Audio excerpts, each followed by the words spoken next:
wanna admit you love me, and so how am I ever to know?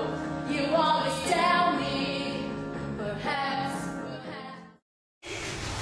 Semelhantemente a Elis Regina, a fricção dos braços no ar, trabalhando desleixadamente a sua quinesfera e a agitação da pelvis e das pernas no contratempo de satisfaction, temos Mick Jagger.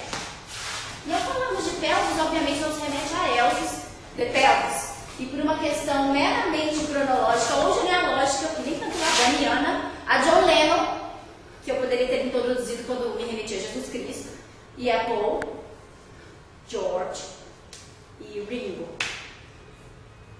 Que me remete, que não sei porquê, mas dadas as circunstâncias, me lembra Stevie Wonder, que me remete a Axl Rose, The Legendary Snake Dance, que me lembra Xuxa, de Xuxa, Xaxá Dance e Paquitas, que me lembra Kurt Cobain, que por ter escrito uma carta suicida me vem aqui a cabeça do Yoga.